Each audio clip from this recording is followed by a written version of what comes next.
Depuis la seconde moitié du XXe siècle, une figure fascinante s'est imposée dans notre imaginaire collectif, celle du raptor.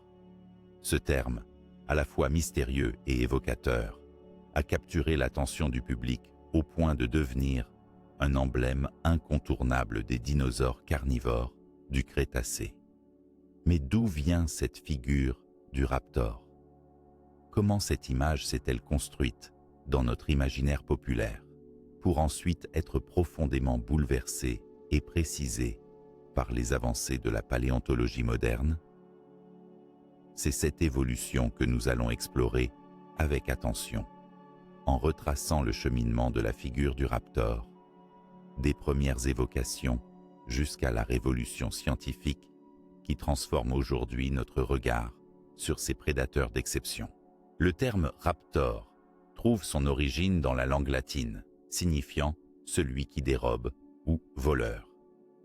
Il évoquait initialement une capacité de prédation rapide et efficace, un chasseur agile capable de saisir ses proies avec précision. Cette idée s'est imprégnée dans la culture populaire bien avant que la science ne puisse décrire avec exactitude les animaux derrière ce nom. Des films, des livres et des documentaires ont popularisé le raptor, souvent associé à un petit dinosaure agile, vif et terrible, à l'image notamment du Vélociraptor, rendu célèbre par la franchise cinématographique Jurassic Park. La figure du raptor dans l'imaginaire populaire est largement construite sur des éléments exagérés ou mal interprétés. Le Vélociraptor dans Jurassic Park, par exemple, est représenté beaucoup plus grand que dans la réalité, avec une intelligence quasi humaine, des comportements de meute organisés et un aspect glabre, presque reptilien. Ce portrait, bien que captivant et efficace à l'écran, est loin de refléter la complexité biologique et écologique de ces dinosaures. Ce paradoxe entre image populaire et réalité scientifique a nourri un véritable mythe du raptor pendant de nombreuses décennies. Or, les premières découvertes fossiles, remontant au début du XXe siècle, avaient déjà commencé à faire basculer cette perception. Dès les années 1920, le premier squelette quasiment complet de Vélociraptor fut découvert en Mongolie, apportant les premières preuves concrètes de ce clan de prédateurs particuliers nommé Dromaeosauridae. Leur morphologie, notamment la présence d'une griffe en forme de faucille sur le deuxième doigt de chaque patte arrière, intriguait les scientifiques et suggérait des comportements de chasse encore peu compris. Ces fossiles offraient une nouvelle porte d'entrée vers la vie du Crétacé, mais l'imaginaire collectif, lui, restait encore assez éloigné de la réalité. Ce n'est véritablement qu'avec la révolution paléontologique des années 1990 que le portrait du raptor a subi une transformation radicale. Les fouilles dans les formations de Liaoning, en Chine, ont révélé des fossiles d'une qualité exceptionnelle, conservant non seulement les os, mais aussi des empreintes de plumes et autres tissus mous. Ces découvertes ont donc chamboulé la vision classique. Loin d'être de simples reptiles couverts d'écailles, ces dinosaures présentaient des plumages complexes, parfois colorés, véritablement précurseurs des oiseaux modernes. La présence des plumes, combinée à une analyse plus fine de la structure et de la taille du cerveau, a permis d'affiner notre compréhension du comportement et des capacités des Dromaeosauridae. Fini le monstre sanguinaire et bête. Ces animaux apparaissent comme des prédateurs intelligents, agiles, dotés de comportements sociaux probablement complexes et d'une diversité écologique importante. Mais cette révolution n'a pas seulement concerné la biologie ou l'anatomie. Elle a aussi permis de redéfinir la place des raptors dans l'arbre évolutif. Par exemple, la proximité avec les oiseaux modernes est devenue indiscutable, provoquant un changement de paradigme fondamental. Certains Dromaeosauridae ne sont plus considérés comme des dinosaures typiques, mais comme des formes transitoires, à mi-chemin entre les dinosaures terrestres et les oiseaux volants. Ainsi, La figure du raptor n'est plus seulement celle d'un prédateur du passé, mais l'ancêtre lointain d'une des lignées les plus diversifiées de la faune terrestre actuelle. Cette évolution du regard scientifique a influencé à son tour l'imaginaire populaire, mais avec plus de nuances. Les illustrations, documentaires et œuvres contemporaines ont peu à peu intégré ces nouvelles connaissances. La représentation du raptor, avec un plumage soyeux, des comportements sociaux subtils, une grande intelligence, nous invite à une relation plus complexe, presque respectueuse, avec ces êtres disparus. Cette nouvelle image retire le caractère effrayant et monolithique pour laisser place à un animal vivant, vibrant, inscrit dans un écosystème dynamique. En conclusion, la figure du raptor est un exemple fascinant de l'interaction entre la science et la culture populaire. D'une image fantasmée et souvent déformée, forgée par des représentations médiatiques grand public, elle s'est peu à peu enrichie grâce aux découvertes paléontologiques spectaculaires. La révolution apportée par l'étude des fossiles chinois, mongols, et d'ailleurs, a fait émerger le raptor véritable, un carnivore à plumes, intelligent et complexe, qui nous invite aujourd'hui à réévaluer non seulement notre passé naturel, mais aussi la façon dont nous comprenons la place des dinosaures dans l'histoire de la vie. Nous allons maintenant plonger plus en détail dans cette révolution, en explorant les premiers fossiles de Dromaeosauridés, leur découverte et la signification qu'ils ouvrent pour notre compréhension du Crétacé. Mais avant cela, souvenons-nous que derrière chaque fossile se cache un récit, une pièce du puzzle, permettant de dévoiler peu à peu la réalité des raptors, bien loin des légendes et des clichés que nous avons pu hériter. Plongeons maintenant dans l'histoire paléontologique de ces fascinants carnivores, en explorant la découverte des premiers fossiles de Dromaeosauridés et la signification de ces trouvailles pour la science et notre compréhension de l'évolution des dinosaures. Souvent réduits aujourd'hui à une image populaire, ces fossiles ont pourtant joué un rôle fondamental dans la transformation radicale de notre vision du règne mésozoïque. Les Dromaeosauridés, famille de théropodes caractérisés par leur morphologie svelte et leurs grandes griffes en forme de faucilles, furent longtemps méconnus et mal compris parce que les vestiges fossiles dont nous disposions étaient rares et fragmentaires. Pourtant, c'est grâce à ces premières découvertes que les chercheurs ont pu reconstituer les traits anatomiques qui définissent ce groupe dispersé et extraordinairement diversifié. La première découverte majeure remonte au début du XXe siècle. En 1923, l'explorateur américain Roy Chapman Andrews, lors d'une expédition dans le désert de Gobi, en Mongolie, exhume les premiers fossiles significatifs de Vélociraptor mongoliensis, un dinosaure qui deviendra par la suite l'archétype des Dromaeosauridés dans la culture populaire. Ce squelette partiellement complet révélait notamment une grande griffe incurvée sur le deuxième orteil, caractéristique incontournable de la famille, ainsi qu'une agilité apparente par la structure des membres. Cette découverte eut un impact considérable car elle offrait le premier aperçu tangible d'un prédateur carnivore agile, que l'on identifia vite comme très différent des grands théropodes plus classiques, comme le Tyrannosaurus rex. Cependant, malgré cette avancée, l'interprétation des fossiles restait limitée par le contexte scientifique de l'époque. La classification des dinosaures était encore largement basée sur des critères reptiliens traditionnels, avec une tendance à considérer ces créatures comme des reptiles massifs et peu agiles. L'idée même qu'ils puissent avoir des comportements complexes, une certaine agilité, voire des plumes, était alors aussi lointaine que révolutionnaire. Par ailleurs, il faut souligner que d'autres fossiles fragmentaires, localisés notamment en Amérique du Nord, étaient attribués à des groupes morphologiquement similaires, mais non encore clairement rattachés aux Dromaeosauridés. Ce n'est que dans la seconde moitié du XXe siècle que le travail systématique de rapprochement anatomique a permis de définir cette famille comme un groupe distinct, intimement lié aux oiseaux modernes. Mais la véritable clé de voûte de cette émergence scientifique fut la corrélation faite avec d'autres découvertes extraordinaires, venues d'Asie, particulièrement de Chine.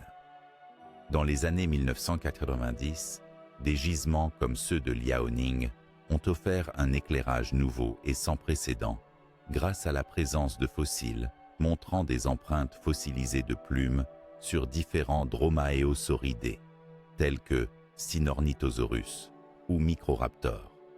Ces fossiles comblaient un vide essentiel en confirmant que ces dinosaures, jusqu'alors perçus comme de simples reptiles à écailles, étaient au contraire recouverts de plumes, certains même possédant des capacités aériennes rudimentaires. Cette accumulation de preuves a ainsi déclenché une véritable révolution paléontologique, amenant les scientifiques à revoir non seulement les relations évolutives entre les dinosaures et les oiseaux, mais aussi les fonctions de ces prédateurs dans leur environnement. Les Dromaeosauridés ne sont plus uniquement des chasseurs à griffes acérées, mais des créatures dotées d'un plumage complexe, potentiellement utilisé pour la thermorégulation, la communication sociale, voire le vol.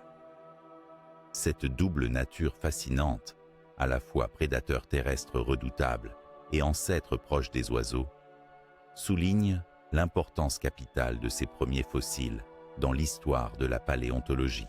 D'un point de vue plus large, ces premiers fossiles ont profondément modifié la façon dont les scientifiques conçoivent la diversité des dinosaures du Crétacé. Avec la connaissance accrue des Dromaeosauridés, il est devenu évident que les écosystèmes de cette époque étaient bien plus complexes et diversifiés qu'imaginés auparavant, mêlant différentes stratégies de chasse, adaptation écologique et comportements sociaux. Ces découvertes attestent aussi d'une grande plasticité évolutive chez les théropodes, capables d'expérimenter des formes variées, du petit chasseur arboricole à l'agile prédateur terrestre. En résumé, la découverte des premiers fossiles de Dromaeosauridés est une étape clé qui a conduit la paléontologie à dépasser une vision statique et simpliste des dinosaures. Elle a ouvert la voie à une compréhension plus fine de leur anatomie, de leur mode de vie et de leur place dans l'histoire évolutive, notamment grâce aux indices révélant leur plumage et leur lien avec les oiseaux. Ce chapitre essentiel pave désormais le terrain pour analyser le contexte écologique dans lequel évoluaient ces créatures, en abordant le panorama du Crétacé, la richesse des théropodes à plumes et les interactions qui façonnaient ces écosystèmes. Ainsi, armés de ces premières découvertes cruciales, nous pouvons maintenant élargir notre regard sur l'ensemble des théropodes à plumes du Crétacé, au sein d'un environnement foisonnant et en constante évolution. Une période aux multiples facettes qui nous livrera un panorama unique et fascinant. Pour bien saisir la singularité des Dromaeosauridés, il est indispensable de replacer ces carnivores dans le cadre plus large du Crétacé, période charnière de l'histoire de la vie sur Terre qui s'étend d'environ 145 à 66 millions d'années avant notre ère. Le Crétacé est une époque de profonds bouleversements géologiques, climatiques et biologiques qui a vu prospérer une biodiversité exceptionnelle, notamment chez les dinosaures et plus particulièrement chez les théropodes à plumes, groupe auquel appartiennent les fameux raptors. Le Crétacé est divisé en deux grandes phases. Le Crétacé inférieur, marqué par une forte diversification des formes de vie, et le Crétacé supérieur, où l'on observe un écoulement continu d'évolution vers des écosystèmes de plus en plus complexes. C'est durant cette période que les continents, déjà loin de la configuration unique de la Pangée, se sont déplacés progressivement vers leur position actuelle, créant des barrières naturelles, mers intérieures, chaînes de montagnes, plaines et déserts, qui ont favorisé une diversification locale des faunes. Ce contexte géographique dynamique a contribué à l'extraordinaire variété des dinosaures à plumes. Dans ce décor écologique, les théropodes à plumes occupent une place de choix. À l'origine, il y a environ 160 millions d'années, les ancêtres des oiseaux actuels sont apparus au sein de groupes de petits théropodes. Mais c'est au Crétacé que cette diversification prend vraiment son essor, avec l'émergence de plusieurs familles distinctes, parmi les Dromaeosauridés, les Troodontidés et les Oviraptorosauriens, tous contemporains mais présentant des adaptations écologiques et comportementales très différentes. Les Dromaeosauridés, en particulier, se caractérisent par leur nombre élevé d'espèces et la diversité de leur taille. De certains petits spécimens mesurant à peine 1 mètre à d'autres plus imposants, tels Deinonychus ou Utahraptor, qui pouvaient atteindre plusieurs mètres de long. Cette diversité traduit une capacité d'adaptation remarquable aux niches écologiques variées. Certains Dromaeosauridés semblent avoir évolué pour la chasse rapide au sol, d'autres pour une vie plus arboricole, suggérant une exploitation fine de leur environnement. Parallèlement, les Troodontidés, dont le cerveau proportionnellement plus grand suggère des capacités cognitives avancées, occupent souvent des niches plus spécialisées, peut-être dans la chasse de petites proies ou la fouille du sol. Leur morphologie fine et leurs dents souvent comprimées montrent une grande habileté à saisir des proies diverses, tandis que leurs plumes leur octroient sans doute une régulation thermique efficace et, potentiellement, un camouflage. Les oviraptorosauriens, eux, à l'allure souvent plus robuste et dotés d'un bec dépourvu de dents, représentent une autre facette de la diversité des théropodes à plumes. Certains semblent omnivores, voire herbivores, avec des comportements sociaux complexes, probablement liés à leurs habitudes de nidification et de soins parentaux. Leur plumage, souvent brillant, pourrait aussi jouer un rôle dans les parades nuptiales et la communication intra-espèces. L'ensemble de ces groupes vivaient dans des écosystèmes variés, comprenant des forêts denses, des plaines côtières, des environnements lacustres, voire des zones semi-arides. La coexistence de ces multiples niches a permis une prolifération des stratégies de chasse et de survie, encourageant l'évolution de comportements sociaux différents, parfois en groupe, parfois solitaires, ainsi que la sophistication des adaptations physiques, comme le développement de plumes, d'ailes rudimentaires ou de griffes spécialisées. Il est aussi crucial de signaler que le Crétacé n'était pas seulement le terrain de jeu des dinosaures théropodes à plumes. D'autres prédateurs imposants, tels que les grands tyrannosaures, de nombreux herbivores massifs et une variété d'autres reptiles, cohabitaient dans ces milieux. La compétition entre espèces a probablement poussé les Dromaeosauridés et leurs apparentés à développer des comportements plus complexes et des adaptations plus fines, ce qui explique en partie leur succès évolutif jusqu'à la fin du Crétacé. Enfin, à la lumière des fossiles extraordinairement bien conservés, en particulier ceux du Liaoning en Chine, on découvre que ces théropodes à plumes possédaient souvent un plumage très élaboré, non seulement pour le vol ou la thermorégulation, mais aussi pour la séduction, le camouflage ou la protection contre les intempéries. Ces plumes sont un témoignage direct de la manière dont la nature exploite les ressources disponibles pour favoriser l'évolution adaptative. Ainsi, le Crétacé apparaît comme une période cruciale où la diversité des théropodes à plumes s'épanouit au sein d'un environnement riche et complexe, posant les bases biologiques pour la naissance des oiseaux modernes. En observant ces multiples aspects, diversité morphologique, écologique et comportementale, nous enrichissons notre compréhension de la place et du rôle des dromaeosauridés dans les écosystèmes anciens. Cette toile de fond est indispensable pour appréhender les mutations évolutives, les innovations anatomiques et comprendre les liens profonds existants entre ces prédateurs à plumes et nos oiseaux contemporains. Dans la prochaine étape de notre exploration, nous détaillerons la phylogénie des dromaeosauridés et des autres théropodes emplumés, à savoir comment ils s'insèrent dans la grande histoire évolutive des dinosaures et quelles relations précises ils entretiennent avec les oiseaux actuels. Nous y verrons comment la science a pu, grâce à des analyses comparatives très fines, retracer les connexions familiales et mieux cerner les caractères clés ayant favorisé le succès des raptors. Plongeons plus profondément dans la complexité évolutive des dromaeosauridés et des autres théropodes à plumes, en explorant leur phylogénie, c'est-à-dire leur histoire évolutive et leurs relations de parenté. Comprendre la place de ces dinosaures dans l'arbre de la vie est essentiel pour saisir non seulement leur morphologie et leur comportement, mais aussi leur rôle clé dans l'émergence des oiseaux modernes.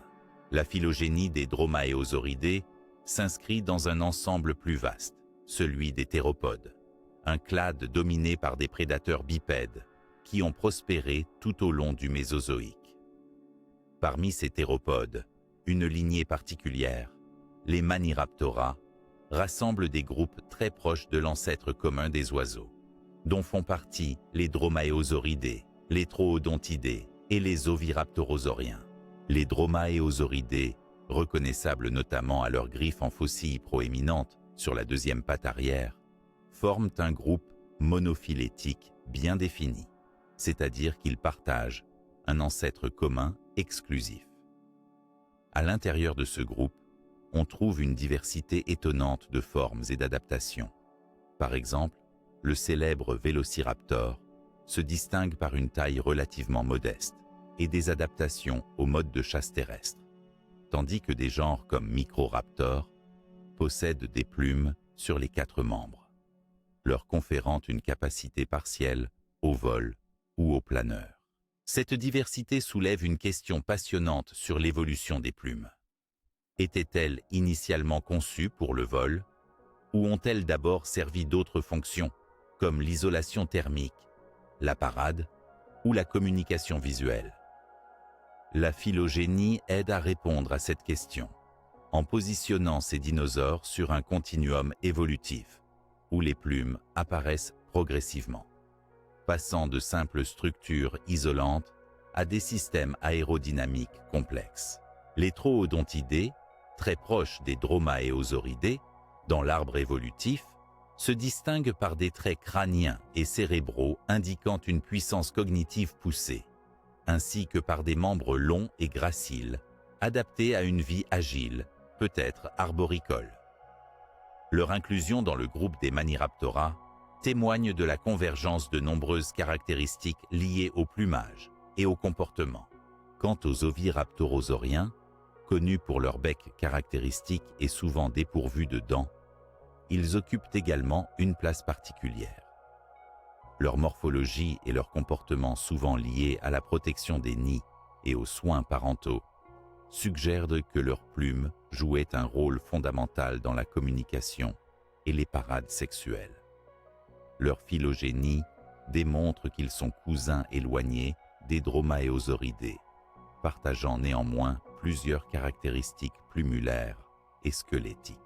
Grâce à des progrès méthodologiques, notamment l'analyse cladistique qui compare des centaines de caractéristiques anatomiques, les paléontologues ont pu reconstruire des arbres phylogénétiques très détaillés, illustrant comment ces différents groupes se sont diversifiés et ont évolué. Les fossiles exceptionnels de Liaoning, Chine, avec leurs plumes finement conservées, ainsi que des découvertes en Mongolie et en Amérique du Nord, ont été cruciaux pour affiner ces hypothèses. Il apparaît aujourd'hui clairement que les dromaeosauridés ne sont pas seulement des dinosaures carnivores avec une griffe en faucille, mais font partie d'une lignée à plumes beaucoup plus large ayant expérimenté diverses formes et fonctions de plumes, précurseuses de celles des oiseaux. Leur phylogénie révèle ainsi une longue histoire d'adaptations évolutives étroitement liées au plumage, à la locomotion et à des comportements sociaux complexes. Enfin, la compréhension de cette phylogénie a des implications majeures. Elle sape l'idée ancienne selon laquelle les dinosaures étaient de simples reptiles lents et primitifs et affirme leur rôle dans l'origine des oiseaux, affirmant ainsi la continuité de la vie, allant des dinosaures à plumes jusqu'aux oiseaux que nous côtoyons aujourd'hui. Cette trame évolutive nous prépare à découvrir où et comment ces animaux ont vécu à travers la géographie des découvertes, particulièrement en Chine, Mongolie et Amérique du Nord, que nous détaillerons dans la section suivante. Ces régions représentent des foyers majeurs qui ont conservé les fossiles exceptionnels, éclairant cette incroyable histoire des dinosaures à plumes.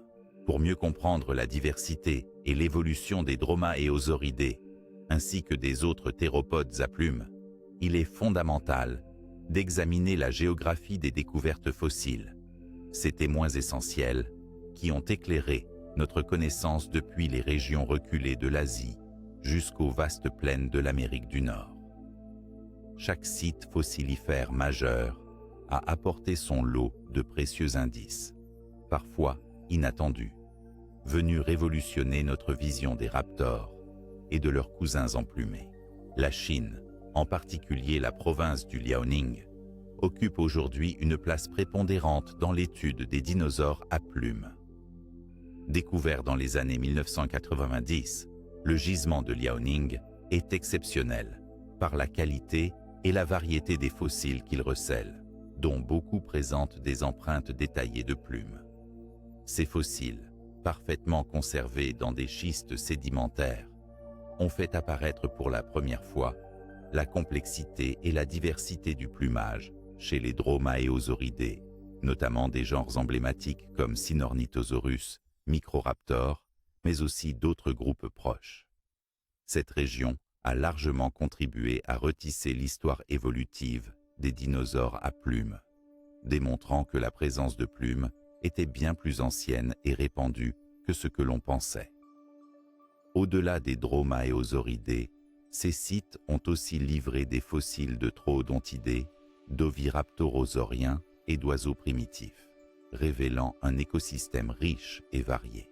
À proximité, la Mongolie, et en particulier le désert de Gobi, constitue un autre pilier majeur des découvertes paléontologiques concernant les raptors. Depuis le début du XXe siècle, des expéditions célèbres, telles que celles menées par Roy Chapman Andrews, ont permis de mettre au jour des squelettes quasi complets, dont le fameux Velociraptor mongoliensis. Cette région aride et reculée est devenue célèbre pour ses trésors fossiles, qui ont confirmé et enrichi les données obtenues en Chine. Les gisements mongols ont également révélé une grande diversité d'autres théropodes, ainsi que des preuves d'interaction prédatrice, telles que des fossiles de proies capturées ou blessées par des raptors, élargissant notre compréhension des comportements de ces animaux. De l'autre côté du globe, l'Amérique du Nord a également offert des sites clés, particulièrement dans les États américains du Montana, du Wyoming et de l'Alberta au Canada. Ces territoires ont livré des fossiles remarquablement conservés de dromaéosauridés comme Deinonychus antiropus. Découvert dans les années 1960, Deinonychus a marqué un tournant dans la paléontologie en suggérant un mode de vie dynamique et une grande agilité, contredisant l'image traditionnelle et figée du dinosaure. Les sites nord-américains ont aussi contribué à enrichir la variété morphologique et écologique connue, en montrant des adaptations spécifiques à des environnements tempérés et divers, à la fois dans les plaines et dans des zones forestières. Par ailleurs, d'autres sites à travers le monde, bien que moins médiatisés, livrent régulièrement des fossiles importants qui complètent notre panorama. On pense notamment à certaines régions d'Europe où les découvertes, quoique plus rares et fragmentaires, apportent des données post-crétacées, ainsi qu'à l'Amérique du Sud, riche en dinosaures divers, mais où la trace des dromaéosauridés demeure plus ténue. Ces trouvailles, si elles sont parfois ponctuelles, éclairent à la fois les voies migratoires, les disparitions locales et les adaptations spécifiques à différents climats et biotopes.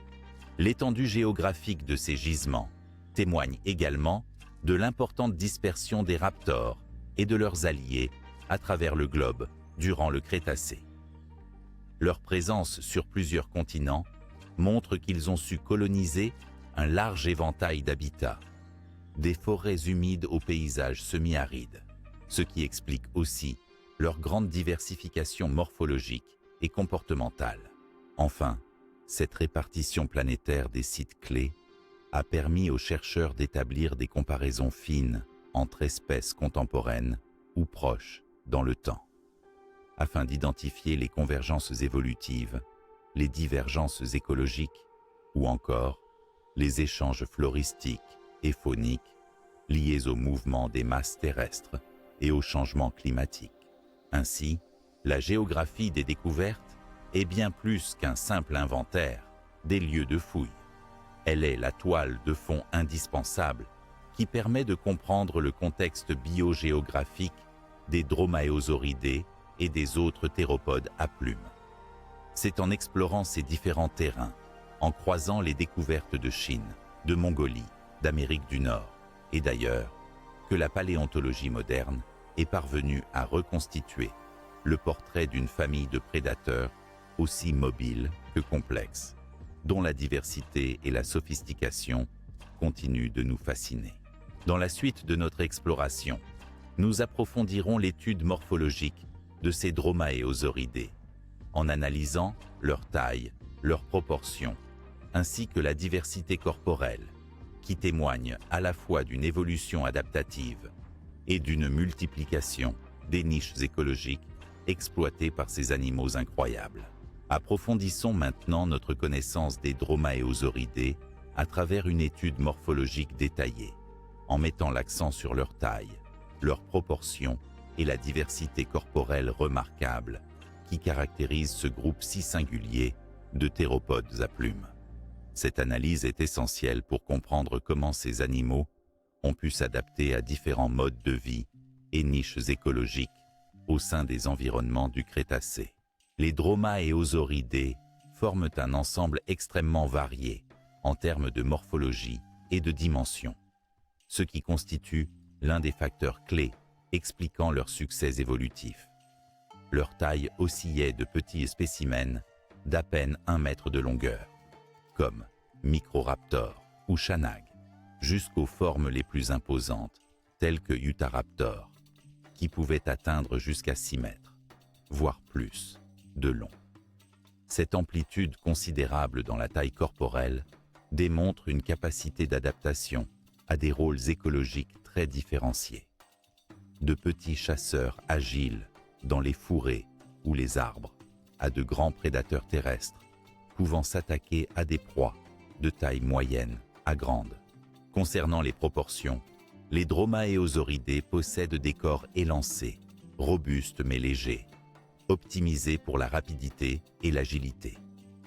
Leur crâne, finement conçu, varie selon les espèces, mais il est généralement doté d'une mâchoire puissante et de dents tranchantes parfaitement adaptées à une fonction carnivore.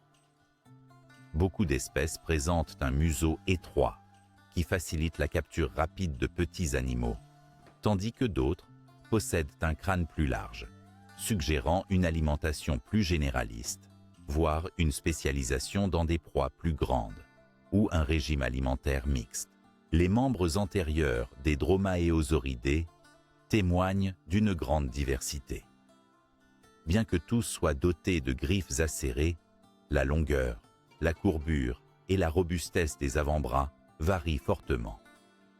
Chez certains, comme Deinonychus, les bras étaient particulièrement longs et puissants, équipés d'une musculature adaptée pour saisir fermement des proies, tandis que d'autres présentaient des membres antérieurs plus courts, peut-être plus adaptés à la manipulation fine ou à la parade. La queue est un autre élément morphologique clé. Chez la plupart des dromaeosauridés, elle est longue, rigide et renforcée par des structures osseuses, appelées baguettes caudales. Cette rigidité conférait une stabilité remarquable lors de la course rapide, aidant ses prédateurs à faire des virages serrés et à maintenir un équilibre optimal lors de la chasse. En même temps, certaines découvertes récentes ont montré que la queue pouvait également porter des plumes allongées, suggérant une fonction possible dans la communication visuelle ou même dans le contrôle aérodynamique lors de mouvements rapides. L'un des traits morphologiques les plus célèbres des dromaeosauridés est, bien sûr, leur griffe en faucille sur le deuxième doigt de la patte arrière. Cette structure, de taille impressionnante et extrêmement acérée, représente une adaptation spécialisée pour la chasse. Mais, au-delà de cette seule caractéristique, l'étude morphologique révèle que ces dinosaures étaient remarquablement modulables. Certains genres développaient des membres postérieurs, particulièrement longs et musclés, indiquant une spécialisation dans la vitesse, tandis que d'autres présentaient une morphologie plus adaptée à la furtivité ou à la chasse en milieu fermé, comme dans les forêts épaisses. La diversité corporelle des dromaeosauridés s'exprime aussi par leurs adaptations liées au plumage. De nombreux fossiles chinois montrent que leur envergure et la disposition des plumes variaient selon les espèces, certains possédant des plumes de couverture denses sur les bras et la queue, tandis que d'autres arboraient un plumage plus réduit ou spécialisé, renforçant l'idée que ces plumes endossaient des fonctions multiples, allant de l'isolation thermique à la parade nuptiale. Cette morphologie variée est également liée à leur distribution écologique, puisque les différences morphologiques sont souvent corrélées à leur milieu de vie. Les espèces plus petites et au corps élancé, comme Microraptor, étaient probablement plus arboricoles, capables de planer ou de se déplacer agilement dans les végétations denses, tandis que les plus grands, comme Utahraptor, évoluaient sur la terre ferme ouverte et chassaient des proies plus grosses, utilisant leurs griffes et leur puissance physique. En somme, l'étude morphologique des dromaeosauridés met en lumière une diversité corporelle exceptionnelle, offrant un éventail de solutions évolutives fondées sur la taille, les proportions et la structure physique, adaptées aux différents défis écologiques et comportementaux de leur époque. Ces singularités contribuent à leur succès en tant que prédateurs et illustrent aussi la richesse de l'évolution des dinosaures à plumes avant la grande extinction du Crétacé.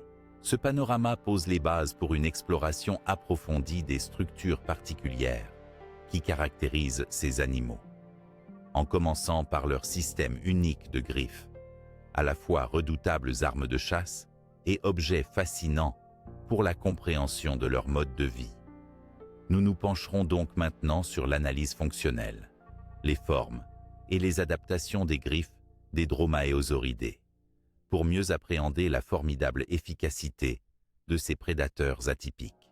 L'étude des structures des griffes chez les dromaeosauridés révèle un aspect fascinant de leur anatomie et de leur stratégie de chasse. Ces griffes, non seulement redoutables par leur taille et leur courbure, sont des éléments clés pour comprendre les adaptations fonctionnelles qui ont permis à ces carnivores, à plumes, de dominer leurs environnements au Crétacé. La caractéristique la plus emblématique est sans conteste la griffe en forme de faucille située sur le deuxième orteil de chaque patte arrière. Contrairement aux autres griffes, celle-ci pouvait être relevée du sol lorsque le dinosaure se déplaçait, évitant ainsi son usure prématurée et conservant son tranchant pour l'instant décisif de la capture de proie. Sa taille pouvait atteindre plusieurs centimètres, avec une forme très acérée et une courbure prononcée, adaptée pour trancher, saisir ou percer. Mais les griffes ne se limitèrent pas à une seule forme ou fonction. Les études morphologiques comparatives montrent qu'au sein des dromaeosauridés, la taille, la courbure et la robustesse des griffes variaient selon les espèces, révélant ainsi une diversification fonctionnelle. Par exemple, certains petits dromaeosauridés arboricoles possédaient des griffes plus fines et plus courbées, adaptées pour grimper et s'agripper aux branches, tandis que les plus grands, chasseurs terrestres, exhibaient des griffes robustes et acérées, efficaces pour immobiliser des proies de grande taille. Les griffes des membres antérieurs étaient également très développées, formant des armes polyvalentes. Ces griffes, plus longues et flexibles, permettaient de saisir, retenir et manipuler la nourriture ou de se défendre. Leur articulation mobile, associée à des muscles puissants, leur conférait une grande préhension et une efficacité redoutable lors des combats ou de la capture. Sur le plan fonctionnel, l'analyse biomécanique de ces griffes indique qu'elles pouvaient exercer une force de préhension élevée, renforcée par la structure osseuse des doigts et les tendons attachés. Ce mécanisme millimétrique jouait un rôle vital dans la technique de chasse des dromaeosauridés, leur permettant de maintenir fermement une proie souvent plus lourde, avant d'infliger des morsures ou des coups précis. Il est aussi intéressant de noter que les griffes constituaient probablement un outil tactile important, renseignant l'animal sur son environnement immédiat. À l'instar des oiseaux actuels qui utilisent leurs griffes pour interagir avec leur milieu, les dromaeosauridés pouvaient mesurer la consistance du terrain, la texture de la peau de leur prise ou encore ajuster leur pression pour éviter de lâcher leur proie.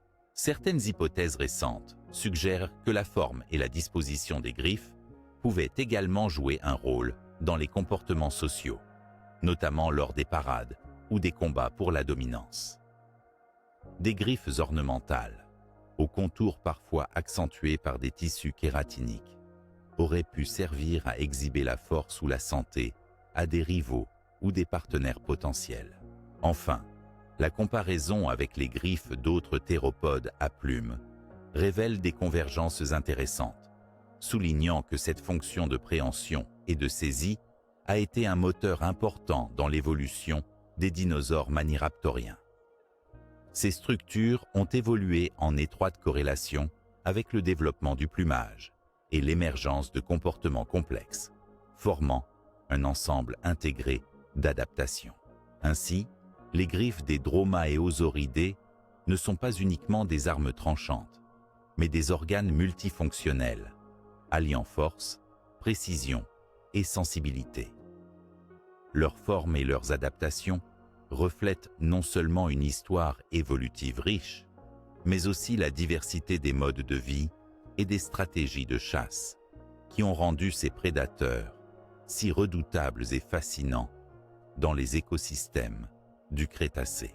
Cette compréhension approfondie nous conduit naturellement à focaliser notre attention sur la redoutable griffe en faucille elle-même, pour démêler mythes et réalités et explorer les différentes stratégies de chasse que ces prédateurs ont pu développer au fil du temps. La griffe en faucille, emblème incontesté des dromaeosauridés, a depuis longtemps fait l'objet d'un véritable engouement, tant dans la culture populaire que dans les cercles scientifiques.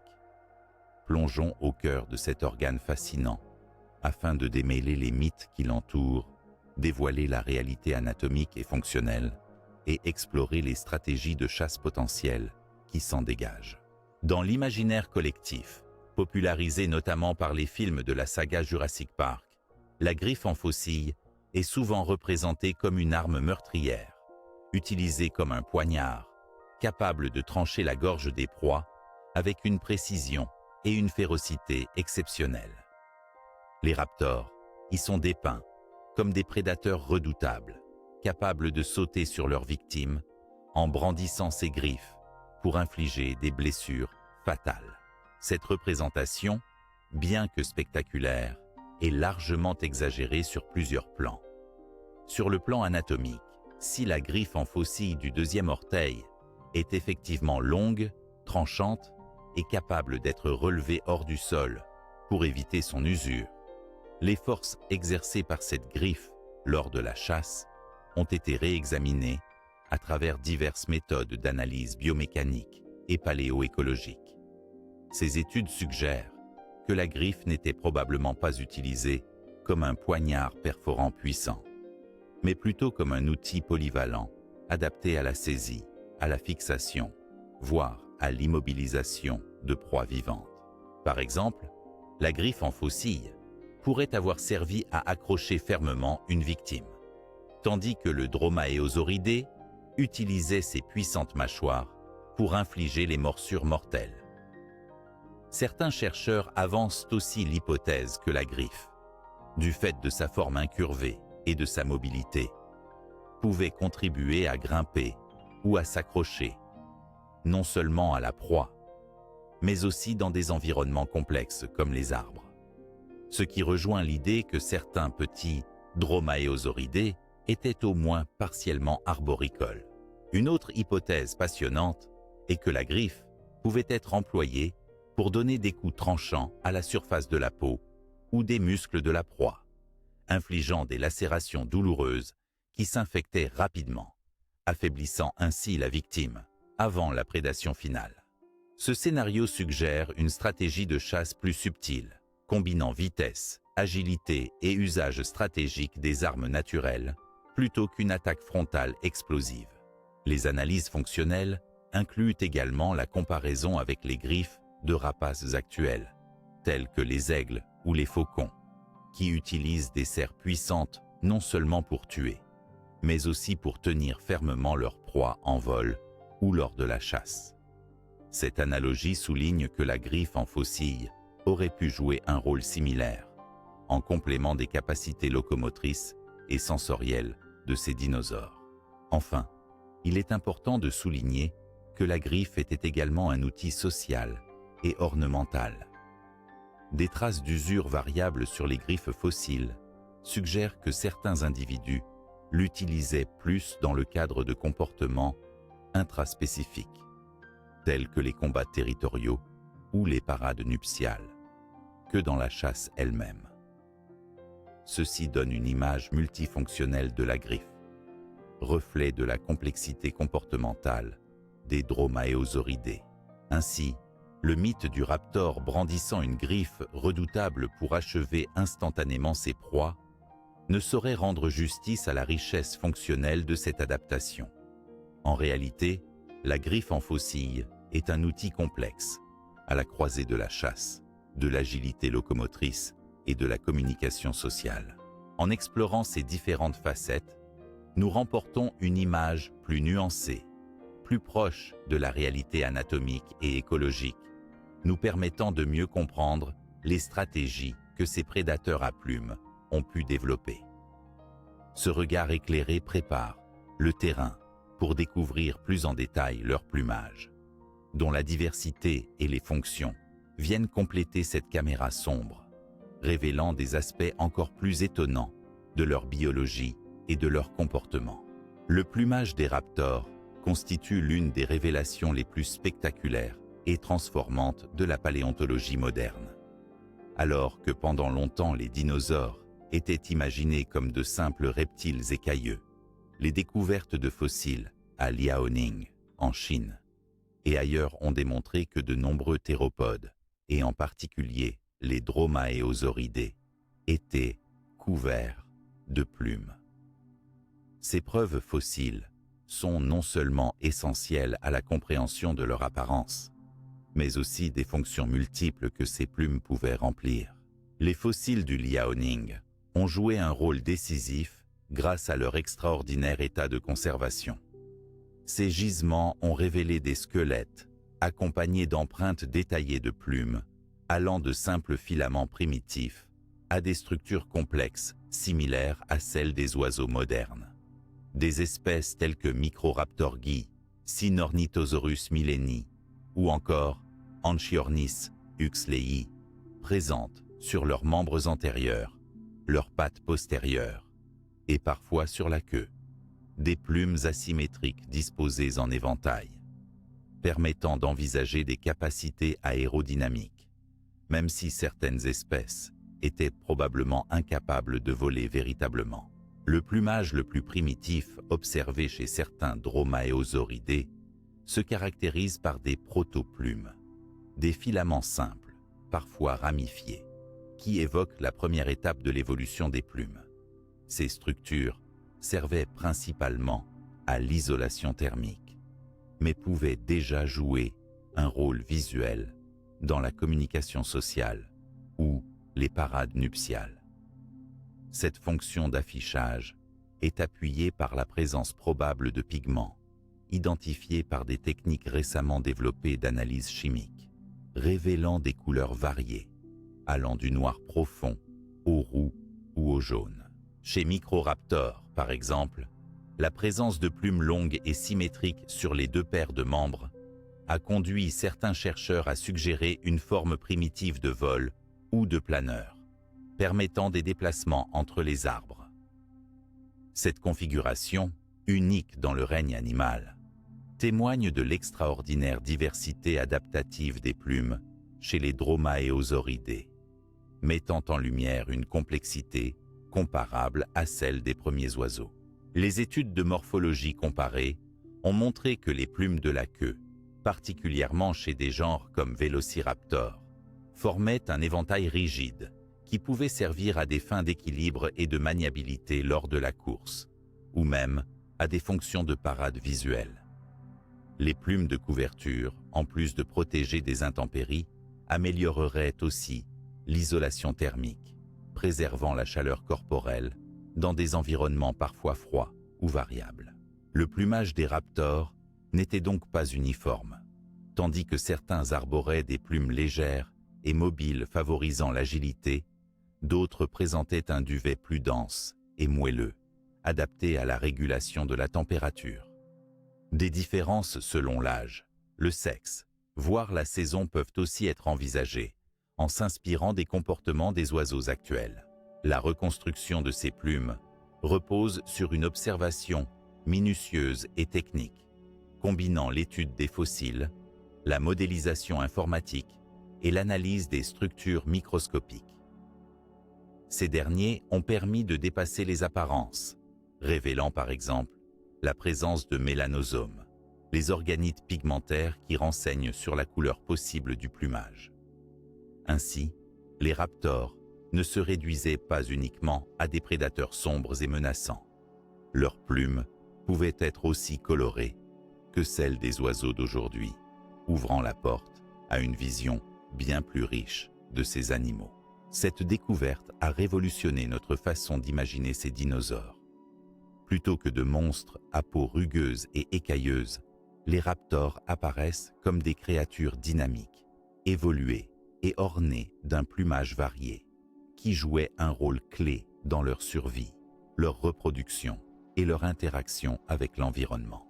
Cette compréhension fine du plumage nous conduit naturellement à explorer les fonctions que ces plumes remplissaient, de l'isolation thermique au vol, en passant par la parade et le camouflage, comme le verrons dans la section suivante. Le plumage n'était pas qu'une simple couverture, mais un organe multifonctionnel au cœur de la biologie du raptor. Les plumes des raptors, bien plus que de simples ornements, jouaient un rôle crucial dans leur biologie et leur comportement, remplissant diverses fonctions, aussi essentielles les unes que les autres. Pour comprendre ces usages, il est nécessaire d'explorer l'ensemble des possibilités offertes par le plumage, de son rôle dans le vol à son importance, en passant par l'isolation thermique, les parades sociales et le camouflage au sein de leur environnement. Commençons par la fonction la plus immédiatement spectaculaire, le vol. Si la majorité des dromaeosauridés n'étaient probablement pas capables de voler comme les oiseaux modernes, plusieurs genres, tels que Microraptor, montraient une organisation plumaire permettant un vol partiel ou un planeur. Microraptor, avec ses plumes longues disposées sur les deux paires de membres, pouvait naviguer d'arbre en arbre ou descendre en glissant, offrant un avantage indéniable dans une végétation dense ou pour échapper aux prédateurs. Cette capacité aérienne, même limitée, a sans doute influencé la morphologie du plumage, tant dans sa densité, sa rigidité, que dans la disposition symétrique et aérodynamique des rémiges et des rectrices. Dans d'autres dromaeosauridés plus terrestres, le plumage servait à moduler la thermorégulation. À une époque où les climats pouvaient fluctuer, parfois frais, souvent contrastés, ces plumes, surtout sous forme de duvet dense, fournissaient une isolation thermique efficace. Cela leur permettait de maintenir une température corporelle élevée, favorisant une activité maximale, quelle que soit la température extérieure, contribuant ainsi à leur succès écologique. Les plumes réduisaient également la perte de chaleur par évaporation, une propriété essentielle pour les animaux à sang chaud supposé, comme les théropodes emplumés. Mais le plumage dépassait le seul domaine physique pour entrer dans la sphère sociale et comportementale. Les couleurs et les motifs des plumes étaient probablement cruciales dans les parades nuptiales. À l'instar des oiseaux actuels, les dromaeosauridés pouvaient exhiber des plumes colorées ou métalliques pour attirer des partenaires, signaler leur santé ou leur dominance. Les pigments fossilisés analysés sur certains spécimens révèlent des nuances variées, notamment des teintes rouges, noires et brunes, indiquant des comportements complexes de communication visuelle. Ces parades, souvent accompagnées de mouvements ou de déploiements de plumes, étaient sans doute des moments clés pour la reproduction et la structuration sociale. Le camouflage représentait une autre fonction majeure du plumage. Dans des environnements variés allant des forêts denses aux zones côtières, des motifs et des couleurs adaptés permettaient aux raptors de se fondre dans leur milieu, que ce soit pour chasser à l'affût ou pour éviter d'être repérés par leurs propres prédateurs. Les plumes pouvaient refléter la lumière de manière à briser la silhouette du corps, tandis que des motifs tachetés ou rayés simulaient l'ombre et la lumière des feuillages. Cette capacité d'adaptation au milieu naturel renforçait leur efficacité prédatrice. Il est aussi important de noter que ces fonctions ne s'excluaient pas mutuellement. Une même plume pouvait contribuer à l'isolation thermique, à l'affichage visuel et au camouflage, selon l'intensité lumineuse ou le comportement du dinosaure. Cette multifonctionnalité reflète une optimisation évolutive remarquable. Enfin, il ne faut pas oublier que le plumage offrait aussi une protection contre les agressions extérieures, abrasions, parasites et intempéries. Leur renouvellement régulier et leur structure robuste mais flexible permettaient une défense passive contre les rigueurs climatiques et les attaques superficielles. Ainsi, les plumes des dromaeosauridés étaient des organes polyvalents, riches en fonctions multiples, qui allaient bien au-delà de la simple couverture corporelle ou de la capacité au vol. Elles étaient au cœur de leur adaptation au milieu, de leur stratégie de survie et de leur vie sociale. Ces connaissances enrichissent considérablement notre image de ces animaux, qui apparaissent non seulement comme des prédateurs agiles et intelligents, mais aussi comme des êtres sociaux et évolutivement sophistiqués. Dans la suite de ce parcours, nous aborderons la question toujours débattue du vol chez les dromaeosauridés. Réalité biologique, limites aérodynamiques et implications comportementales, afin de mieux comprendre jusqu'où leurs plumes les ont portés dans les airs ou dans la maîtrise des déplacements. Abordons désormais un parmi les sujets les plus fascinants et débattus de la paléontologie moderne: les capacités aérodynamiques des dromaeosauridés et la question cruciale de savoir si ces animaux étaient capables de voler, de planer, ou s'ils étaient strictement terrestres. Cette interrogation, qui bouleverse l'image classique du dinosaure prédateur, invite à une analyse fine alliée à des modélisations physiques, des études comparatives et une compréhension approfondie de leur morphologie. Premièrement, il faut rappeler que les dromaeosauridés étaient bel et bien pourvus de plumes, parfois longues et complexes, particulièrement sur leurs membres antérieurs et sur la queue. Certaines espèces comme Microraptor présentent même des plumes sur les pattes arrière, organisées de manière symétrique avec celles des bras, formant ainsi 4 surfaces portantes potentielles. Cela a conduit les chercheurs à proposer que certains dromaeosauridés pouvaient non seulement sauter et planer, mais éprouver des formes rudimentaires de vol actif. Microraptor est incontestablement l'exemple le plus probant. Son anatomie aérodynamique, avec des plumes longues et rigides sur 4 membres, des ailes antérieures dotées de structures des plumes similaires à celles des oiseaux modernes, et un corps relativement léger, suggèrent une capacité à effectuer des vols planés efficaces entre les arbres. Les tests en soufflerie sur des modèles reconstruits numériques ont même permis d'estimer la portance et le contrôle aérien dont ce petit raptor pouvait disposer, dévoilant ainsi une étonnante expérimentation évolutive autour des premiers pas vers le vol. Cependant, la question reste plus complexe pour les dromaeosauridés plus grands et massifs, tels que Velociraptor ou Deinonychus.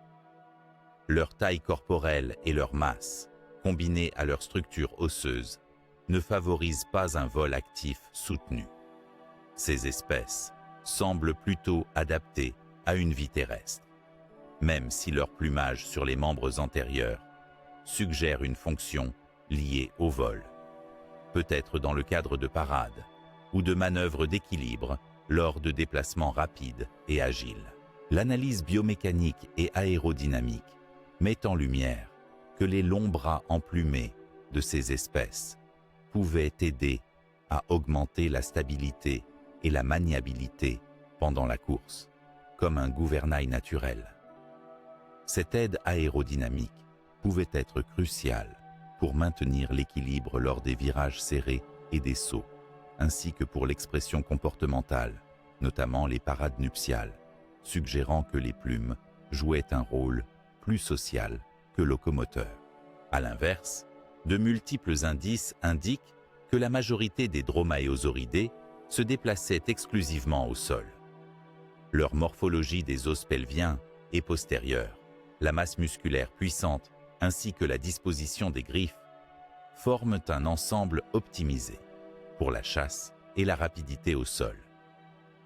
Les capacités de vol limitées ou absentes chez les plus grands dromaeosauridés n'empêchent toutefois pas ces animaux d'utiliser leurs plumes pour d'autres fonctions aérodynamiques, comme la protection contre les chutes ou la facilitation de sauts précautionneux.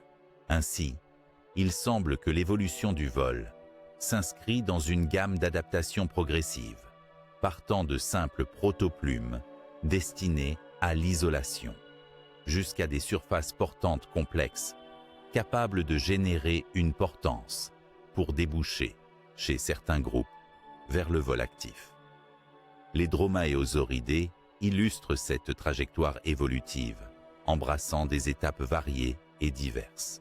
En définitive, dire que tous les dromaeosauridés volaient serait une simplification injustifiée. La réalité est plus nuancée. Certains, comme Microraptor, participaient activement à la conquête des airs sous forme de planée, tandis que d'autres, de taille plus imposante, utilisaient leurs plumes dans des fonctions multiples, notamment pour le camouflage, la thermorégulation et le comportement social, tout en restant essentiellement terrestres. Cette analyse des capacités aérodynamiques des dromaeosauridés ouvre une porte fascinante sur leur biologie et leur comportement, tout en éclairant les étapes cruciales de l'évolution des oiseaux. Le prochain volet nous mènera à l'exploration de leur intelligence supposée. Comment la taille relative de leur cerveau et le développement de leurs sens peuvent nous aider à déduire leur mode de vie et leurs capacités cognitives. L'intelligence supposée des raptors représente un volet fascinant qui éclaire tout autant leur vie quotidienne que leur succès en tant que prédateurs au sein des écosystèmes du Crétacé. Pour appréhender cette intelligence, les paléontologues s'appuient notamment sur la taille relative de leur cerveau, l'évolution et le développement de leurs organes sensoriels, ainsi que sur les déductions comportementales qui en découlent. Dès les premières fouilles, il a été remarqué que les cerveaux des dromaéosauridés étaient proportionnellement plus volumineux que ceux de nombreux autres dinosaures, et ce, particulièrement dans les régions associées à la cognition, la coordination motrice et les fonctions sensorielles. Cette taille relative du cerveau par rapport à la masse corporelle est souvent estimée par le biais d'endocrânes modélisés grâce au moulage du crâne ou aux images obtenues par tomographie. Par exemple, le vélociraptor montre une croissance crânienne significative dans les zones du cerveau liées à la vision, au traitement sensoriel et à la coordination musculaire fine. Cela s'explique notamment par leur reliance à la chasse. Détecter une proie, anticiper ses mouvements, coordonner des attaques rapides nécessite une intelligence développée. La grande taille des lobes optiques laisse penser que la vision jouait un rôle majeur, probablement en couleur, avec une acuité suffisante pour repérer des détails à distance, de jour comme peut-être à faible luminosité. Les sens olfactifs, quant à eux, semblent également très développés, fiables pour localiser des proies grâce à leur odeur ou suivre des pistes. L'analyse de la taille et de la structure des bulbes olfactifs dans certains crânes fossiles révèle une capacité remarquable pour un dinosaure, renforçant l'hypothèse d'un sens de l'odorat finement affûté, clé pendant la chasse ou l'exploration de leur territoire.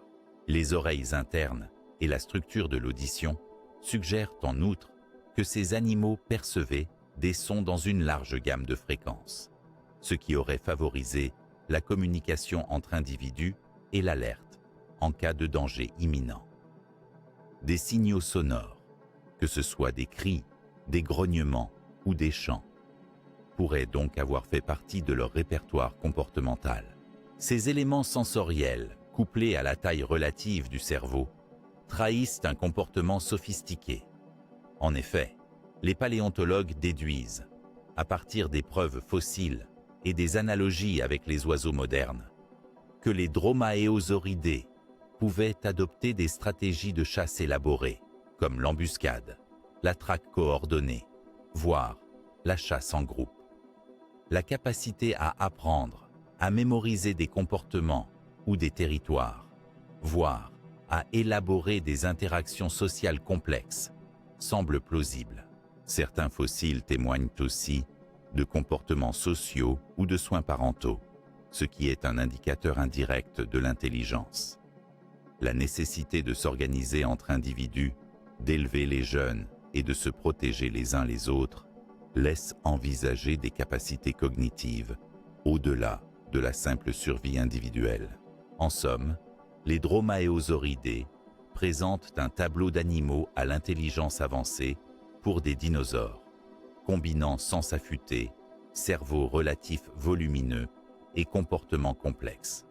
Ces carnivores n'étaient certainement pas de simples machines à tuer, mais des prédateurs adaptatifs, capables d'ajustements impressionnants, d'apprentissage et d'interaction sociale, qualités qui ont largement contribué à leur succès jusqu'à la fin du Crétacé.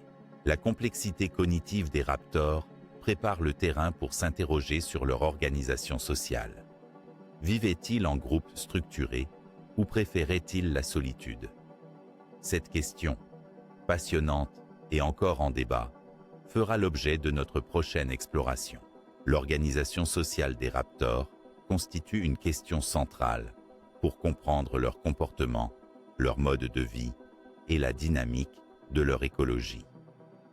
Étaient-ils des prédateurs solitaires, agissant exclusivement de manière individuelle, ou au contraire, Vivaient-ils en groupes structurés, adoptant des comportements sociaux complexes? Cette interrogation anime depuis longtemps la paléontologie, et les indices fossiles, bien qu'indirects, permettent d'esquisser plusieurs scénarios plausibles. D'abord, il convient de rappeler que les dromaeosauridés présentent un cerveau relativement développé, témoignant d'une intelligence potentiellement élevée. Cette caractéristique ouvre la porte à des comportements sociaux complexes, car une certaine capacité cognitive est souvent nécessaire pour gérer les interactions au sein d'un groupe, la coordination de la chasse, ou encore la communication efficace entre individus. Plusieurs fossiles et sites archéologiques suggèrent que certains dromaeosauridés auraient pu chasser en meute, ou du moins en petits groupes familiaux. Par exemple, des assemblages fossiles en Mongolie regroupent plusieurs individus de la même espèce, parfois de différentes tailles, retrouvés à proximité, laissant penser que ces animaux pouvaient vivre et se déplacer ensemble. Ces regroupements pourraient témoigner d'un comportement social, profitable à la capture de proies plus grosses et plus difficiles à attraper seules. Par ailleurs, la comparaison avec les oiseaux actuels, descendants directs des dinosaures à plumes, renforce cette hypothèse. Chez de nombreuses espèces d'oiseaux, la vie en groupe garantit un meilleur succès de reproduction, une défense collective plus efficace contre les prédateurs, ainsi qu'une meilleure recherche de nourriture. Si les raptors partageaient ces tendances, il est plausible qu'ils aient également développé une certaine forme de vie sociale. Néanmoins, tous les indices ne pointent pas vers une organisation sociale obligatoire ou permanente. Certains aspects de leur morphologie et de leur comportement peuvent aussi s'accorder avec une vie solitaire, ou du moins une vie où les interactions sociales étaient limitées à des occasions précises, comme la reproduction ou la défense territoriale. Leur nature de prédateur, avec une compétition féroce entre individus pour les ressources alimentaires, aurait pu freiner une trop grande proximité permanente. En outre, les études comportementales suggèrent que si la chasse en groupe est tolérée, elle n'est pas systématique parmi tous les dromaeosauridés. Peut-être que cette stratégie variait selon les espèces, leur taille, leur milieu de vie ou leur maturité. Par exemple, les plus petits, qui chassaient probablement des proies plus petites et plus rapides, auraient eu intérêt à garder une plus grande autonomie, alors que les plus grands s'allieraient plus facilement pour attaquer des animaux imposants. De plus, quelques fossiles montrent des traces possibles de soins parentaux, comme la protection des nids ou l'accompagnement des jeunes, ce qui indique une certaine organisation sociale du type familial, même si cela ne signifie pas nécessairement une vie en meute permanente. Enfin, il est important de souligner que ces comportements sont difficiles à déduire avec certitude à partir du registre fossile, qui reste par nature fragmentaire et indirect. Les paléontologues combinent ces données avec des études comparatives sur des animaux actuels proches, ainsi que des modélisations écologiques pour formuler des hypothèses cohérentes.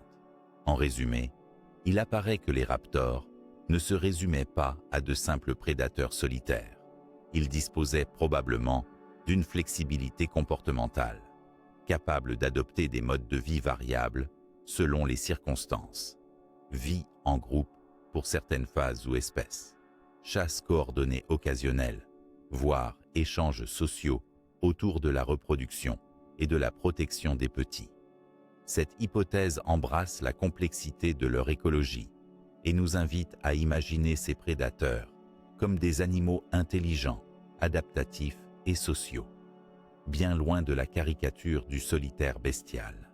Cette approche ouvre la voie à l'examen des comportements extrapolés du registre fossile, notamment les parades nuptiales, les soins parentaux et d'autres interactions sociales, qui seront le sujet de notre prochaine étape.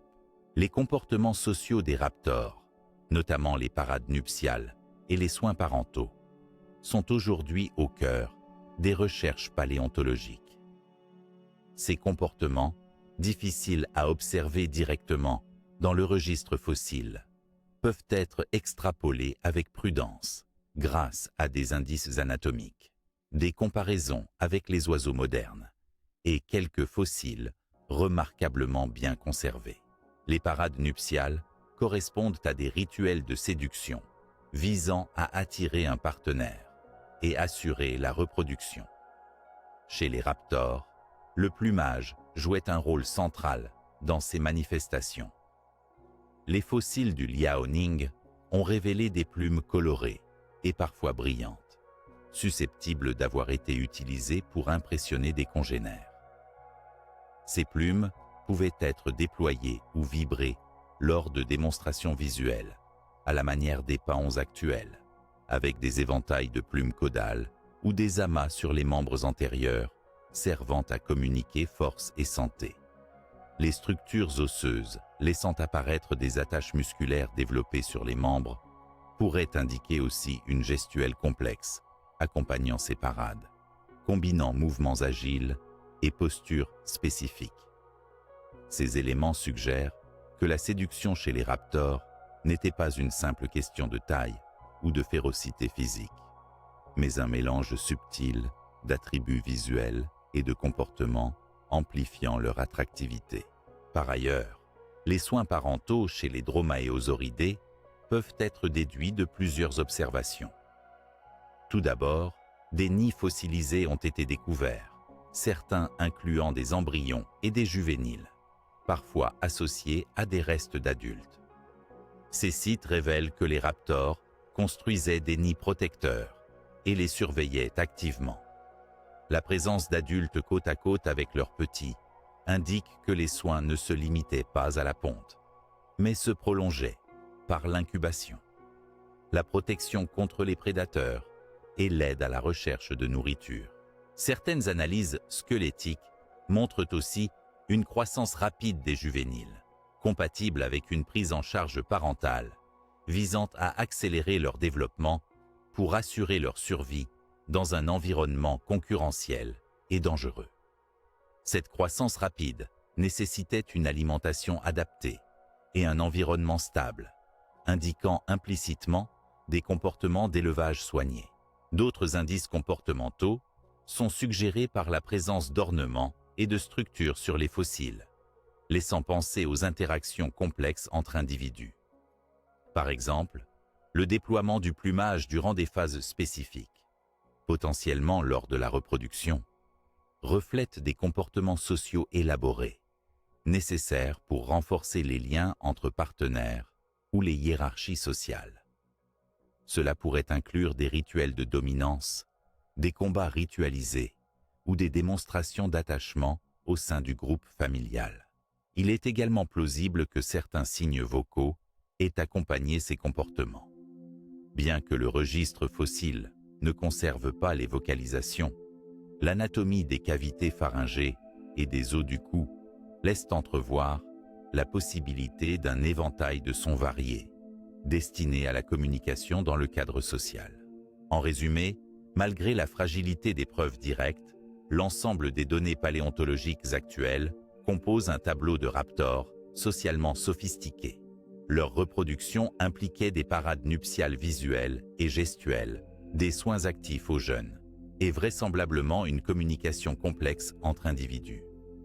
Ces comportements témoignent d'une vie sociale riche, renforçant leur réussite écologique dans les écosystèmes du Crétacé. Cette plongée dans leur vie intime s'ouvre maintenant à l'analyse des stratégies de chasse et des relations qu'entretenaient ces carnivores à plumes avec leur environnement et leurs concurrentes. Un sujet que nous aborderons dans la suite de ce voyage au cœur des raptors. L'analyse des proies des dromaeosauridés et leur rapport à l'environnement et à la concurrence révèle toute la complexité des écosystèmes du Crétacé ainsi que les stratégies sophistiquées mises en œuvre par ces prédateurs à plumes pour survivre et prospérer. Comprendre leur mode de chasse, les types de proies qu'ils ciblaient et les interactions écologiques qu'ils entretenaient, c'est aussi pénétrer dans l'intimité de la dynamique naturelle qui a modelé leur évolution. Les dromaéosauridés étaient des carnivores agiles et adaptables, s'attaquant à une grande variété de proies qui variaient selon les espèces, leur taille et leur habitat. La plupart étaient capables de chasser des vertébrés de taille moyenne, comme des petits ornithopodes, des procyanodontes, voire d'autres petits dinosaures. Cette niche leur imposait de faire preuve d'une efficacité et d'une rapidité exceptionnelles, soutenues par une grande intelligence et des adaptations physiques remarquables, comme la célèbre griffe en faucille, les membres antérieurs puissants et le plumage, leur permettant d'être furtifs ou de manœuvrer rapidement. Les particularités morphologiques des dromaéosauridés suggèrent qu'ils utilisaient plusieurs techniques de chasse. Certains, comme le vélociraptor, auraient agi en embuscade, profitant d'une vision et d'un odorat développé pour localiser leur proie discrètement avant de bondir avec précision. D'autres, comme Deinonychus, auraient pu pratiquer une chasse plus active, en courant et en poursuivant leur proie sur de courtes distances, aidés par leur agilité et leurs griffes pour immobiliser les victimes. La coexistence d'espèces à taille variable au sein des dromaéosauridés laisse aussi supposer une spécialisation écologique, avec certaines espèces plus petites, adaptées à la capture de proies légères ou à la chasse en milieu arboré, tandis que les plus grands s'attaquaient à des proies plus volumineuses, peut-être même des dinosaures herbivores beaucoup plus massifs. Cette diversification des niches alimentaires leur a sans doute permis d'éviter la concurrence directe et d'exploiter un large éventail d'environnements, du sous-bois forestier aux plaines ouvertes. Par ailleurs, l'analyse des environnements suggère que les dromaéosauridés vivaient dans des écosystèmes parfois très compétitifs, où ils partageaient leur territoire avec d'autres grands prédateurs, tels que les tyrannosauridés, les crocodiliens ou des théropodes plus massifs. Cette cohabitation a certainement engendré une pression évolutive forte, poussant les dromaéosauridés à développer des stratégies de chasse plus élaborées et à viser des niches moins exploitées par leurs concurrents plus imposants. Une hypothèse intrigante est qu'ils pouvaient coopérer, chassant en groupe pour affronter des proies plus grandes qu'eux seuls ne pourraient maîtriser. Bien que directes, ces preuves sont rares, le registre fossile n'offrant pas de scène animée. Cependant, la découverte de plusieurs individus réunis dans un même site suggère qu'ils pouvaient au moins tolérer la présence de congénères lors des phases de chasse, voire coordonner leurs attaques. L'efficace prédation des dromaéosauridés se reflète aussi dans leur rapport à leur environnement. Leur morphologie, leur taille et leur comportement laissaient penser qu'ils s'adaptaient aux variations saisonnières et géographiques, modifiant potentiellement leur régime alimentaire en fonction de la disponibilité des ressources. Ceci témoigne d'une grande plasticité écologique, élément clé de leur longévité évolutive. Enfin, l'étude des vestiges fossiles laisse parfois apparaître des traces de blessures sur les os de leur proie, illustrant des méthodes de chasse violentes, impliquant des morsures pénétrantes et des griffures létales, accompagnées probablement d'une technique de fixation idéale grâce à leurs griffes pour immobiliser rapidement la proie, réduisant ainsi le risque pour le prédateur. En définitive, les dromaéosauridés se présentent comme des chasseurs polyvalents, ayant su combiner agilité, intelligence, adaptation morphologique et stratégie comportementale avancée pour s'imposer dans un environnement riche en compétiteurs. Leur habileté à exploiter différentes niches alimentaires, à adapter leur prise au milieu et à la concurrence interspécifique, témoigne d'une grande réussite évolutive. Cette vision large de leurs stratégies alimentaires nous prépare à élargir notre regard comparatif, en examinant les dromaéosauridés à la lumière des autres théropodes à plumes connues, comme les troodontidés et les oviraptorosauriens, ainsi que leurs différences et similitudes adaptatives, afin de mieux cerner la diversité et la complexité du monde des dinosaures emplumés. Pour mieux appréhender la place spécifique des dromaeosauridés au sein des théropodes à plumes, il est essentiel de les comparer avec d'autres groupes proches, notamment les troodontidés et les oviraptorosauriens. Ces familles, contemporaines et souvent partageant des traits anatomiques similaires, illustrent à la fois la diversité évolutive et les spécialisations écologiques qui ont marqué cette période du Crétacé. Les troodontidés, par exemple, présentent plusieurs caractéristiques qui les rapprochent des dromaeosauridés, tout en affichant des différences notables. Ils sont généralement plus petits et affichent une large boîte crânienne, témoignant d'une intelligence potentiellement élevée, tout comme les dromaeosauridés. Leur cerveau, en proportion, est encore plus développé, notamment les régions liées à la vision et à la coordination motrice. Cette évolution cérébrale suggère des capacités cognitives fines qui pourraient se traduire par des comportements de chasse plus sophistiqués, de la manipulation d'objets, voire des comportements sociaux élaborés. Morphologiquement, les troodontidés disposaient également de plumes, confirmées par de nombreux fossiles, mais leur structure corporelle est souvent plus allongée et moins robuste que celle des dromaeosauridés. Leur griffe en faucille, bien que présente, est plus fine et moins accentuée, ce qui laisse penser à des méthodes de chasse différentes, peut-être plus tournées vers la capture de petites proies rapides, ou une activité plus nocturne ou crépusculaire. Les oviraptorosauriens, quant à eux, forment un groupe distinct, mais tout aussi fascinant. Leur morphologie caractéristique inclut un bec sans dents, souvent robuste, des crêtes parfois impressionnantes et des plumes développées.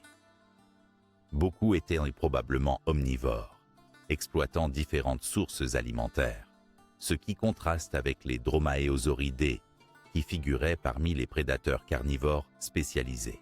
Approximativement de taille similaire à certains dromaeosauridés, les oviraptorosauriens semblent avoir développé des comportements sociaux centrés notamment sur la reproduction, avec des nids soigneusement construits et des soins parentaux probablement attentifs.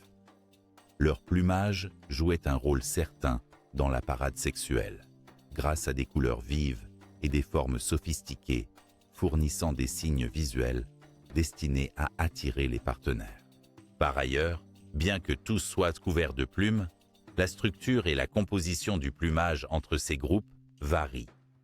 Les dromaeosauridés possédaient de souvent des plumes longues, taillées pour la course et possiblement le vol partiel ou le planeur, tandis que les troodontidés avaient des plumages plus fins, peut-être davantage orientés vers l'isolation thermique et le camouflage, et les oviraptorosauriens exhibaient une variété plus grande de plumes ornementales associées à la communication sociale.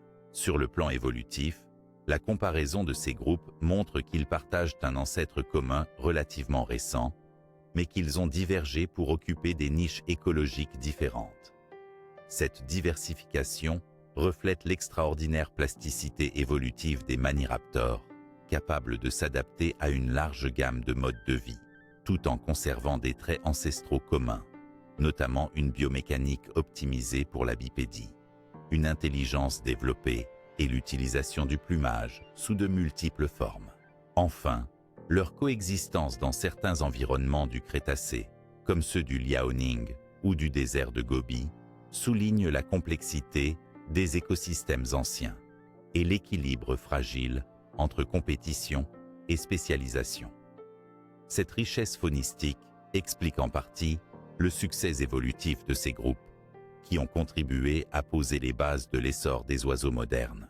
En conclusion, les dromaeosauridés, bien qu'exceptionnels et emblématiques, ne constituent qu'une partie d'un vaste panorama de théropodes à plumes incroyablement variées. Leur comparaison avec les troodontidés et les oviraptorosauriens révèle une histoire évolutive riche, faite d'adaptations diverses et de stratégies écologiques complémentaires. toutes orchestrées autour du développement et de la sophistication du plumage, des cerveaux et des comportements.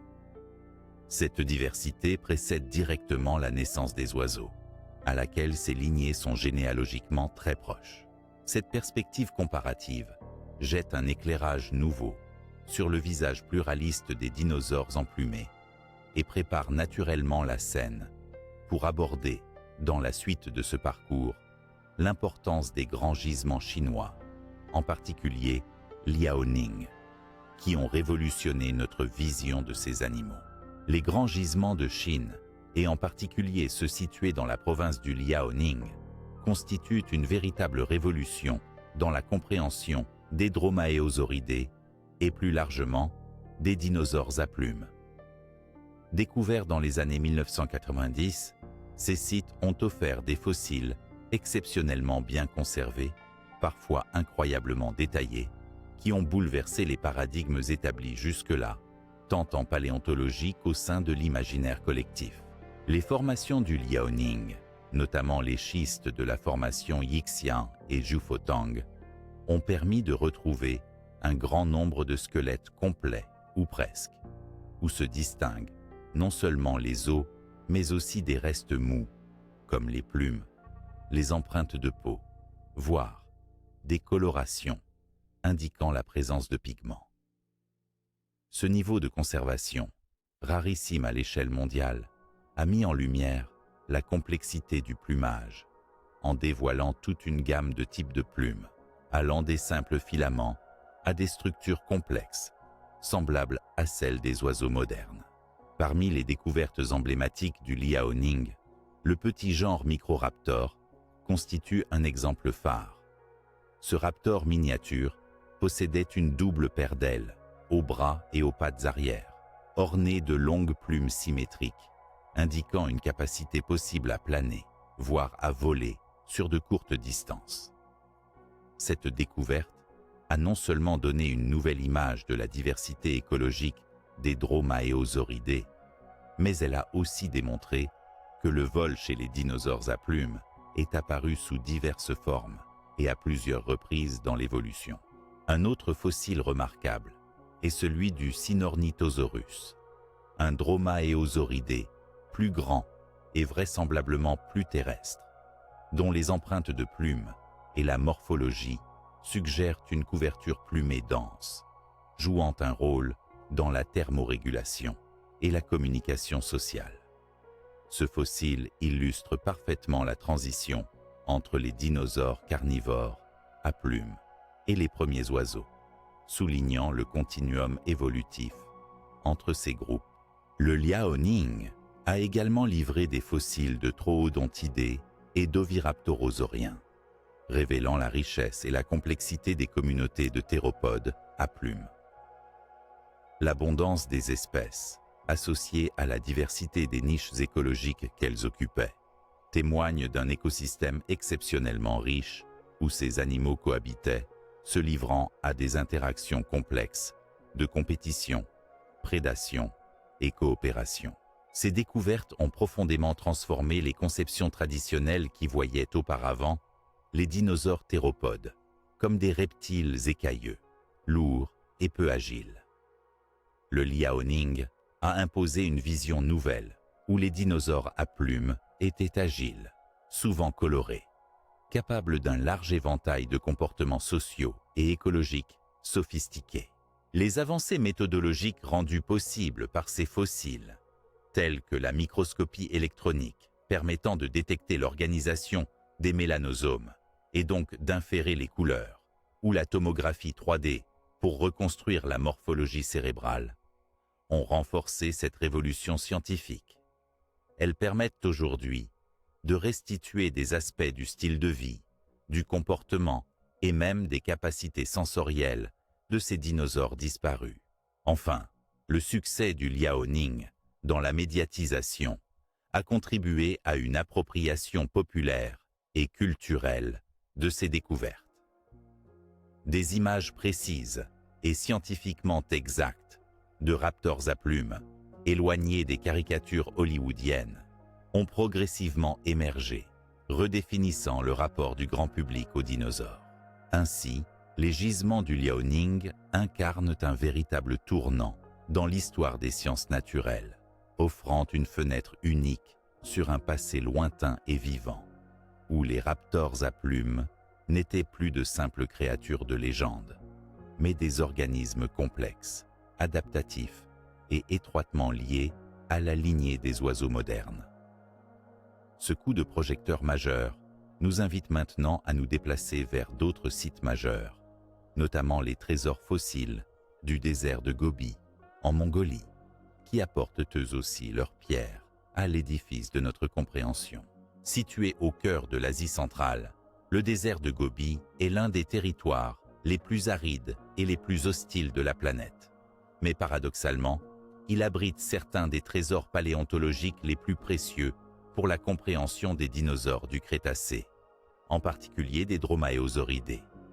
Depuis les premières expéditions du début du XXe siècle, notamment les fameuses missions de Roy Chapman Andrews dans les années 1920, le désert de Gobi s'est révélé être un véritable dépôt de fossiles exceptionnels qui ont façonné notre vision des prédateurs à plumes et de leur monde. Le désert de Gobi, avec son climat brutal et ses formations géologiques particulières, est un conservatoire naturel où les ossements de dinosaures ont été protégés pendant des millions d'années. Ces couches sédimentaires datent principalement du Crétacé supérieur, époque où les raptors, tels que Velociraptor mongoliensis ou encore Oviraptor, vivaient et chassaient dans ces régions. Parmi les plus célèbres découvertes, le Velociraptor lui-même est emblématique. Son squelette partiellement complet a non seulement été décisif pour définir l'anatomie précise des dromaeosauridés, mais aussi pour révéler certaines de leurs curiosités comportementales. En effet, certains squelettes ont été mis au jour dans des positions suggérant un combat avec des proies ou des congénères, apportant ainsi des indices tangibles sur leur agressivité et leur technique de chasse. Outre le Velociraptor, le désert de Gobi a livré un éventail considérable d'espèces variées, témoignant d'une biodiversité remarquable. On y trouve par exemple des troodontidés, proches cousins des dromaeosauridés, ainsi que les oviraptorosauriens, caractérisés par leur bec sans dents et leur possible régime omnivore, voire herbivore. Ces fossiles témoignent de la complexité écologique du Crétacé dans cette région, où coexistaient différents types de théropodes à plumes, exploitant chacun différentes niches. L'un des aspects fascinants des fossiles de Gobi est la diversité des états de conservation. Certains spécimens présentent des empreintes de peau ou même des traceurs de plumage partiels, ce qui soutient l'hypothèse d'un vaste règne de créatures emplumées. Cette condition importante a permis de mieux comprendre les adaptations thermiques, comportementales et locomotrices de ces dinosaures.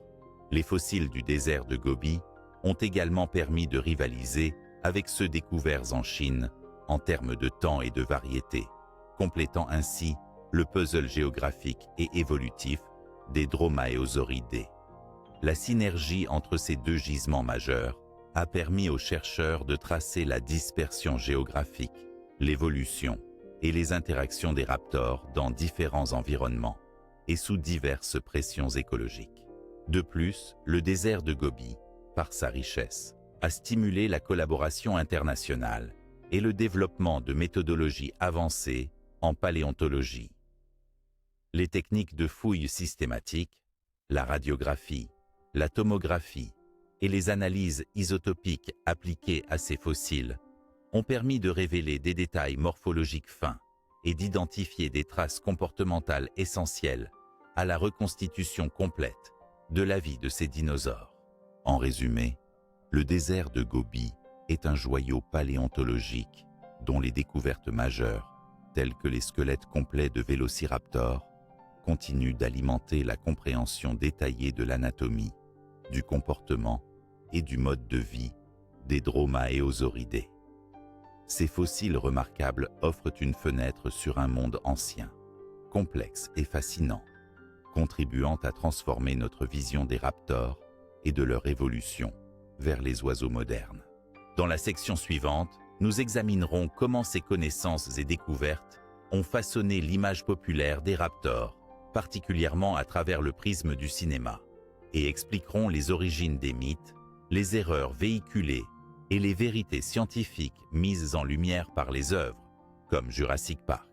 La représentation des raptors au cinéma a joué un rôle majeur dans la construction de leur image, dans l'imaginaire collectif. Pourtant, cette image est souvent un mélange complexe de faits scientifiques, d'exagérations dramatiques et d'erreurs, qui méritent d'être passées en revue pour séparer le mythe de la réalité. Le film Jurassic Park, sorti en 1993 et réalisé par Steven Spielberg, a sans doute été la première œuvre grand public à populariser le terme raptor, en le rattachant au Vélociraptor mongoliensis. Toutefois, la créature cinématographique est en réalité une interprétation très libre et largement amplifiée de ce dinosaure. Le Vélociraptor du film est sensiblement plus grand que la véritable espèce, qui mesurait environ 2 mètres de long pour moins d'1 mètre de hauteur. Ce raptor hollywoodien se rapproche davantage d'un Deinonychus, un parent proche mais nettement plus grand, ce qui montre déjà une confusion importante dans la représentation. Par ailleurs, le film présente ces raptors comme des chasseurs intelligents, faisant preuve d'une organisation sociale poussée, capable d'ouvrir des portes et de communiquer par des cris presque humains. Bien que la paléontologie moderne reconnaisse une certaine intelligence chez les dromaeosauridés, liée notamment à la taille relative de leur cerveau, ces capacités sont probablement exagérées dans le film pour des raisons narratives et spectaculaires. Autre point notable, l'aspect physique des raptors dans Jurassic Park est plutôt celui d'un reptile écailleux et lisse, dépourvu de plumage, alors que les découvertes scientifiques postérieures ont confirmé que la plupart des dromaeosauridés étaient recouverts de plumes, un détail qui change radicalement la silhouette et l'allure de ces animaux. Cette omission est souvent critiquée, car elle perpétue une image dépassée des dinosaures, comme des monstres reptiliens aux allures de lézards géants. En dehors de Jurassic Park, d'autres œuvres de fiction ont parfois tenté d'intégrer des notions plus fidèles, mettant en avant les plumes ou les comportements proches de ceux des oiseaux. Cependant, le cinéma grand public reste fréquemment en retard par rapport aux avancées scientifiques en raison des contraintes esthétiques, budgétaires et narratives. Malgré ces erreurs, Jurassic Park a fortement contribué à renouveler l'intérêt pour les dinosaures et à populariser la science paléontologique auprès du grand public. Les questionnements qu'il a suscités ont encouragé un dialogue entre scientifiques et artistes, conduisant aujourd'hui à des représentations plus nuancées, incluant souvent des raptors emplumés, intelligents, mais sans exagérations inutiles. En définitive, les raptors au cinéma incarnent un fascinant exemple d'interaction entre science, culture et passion populaire.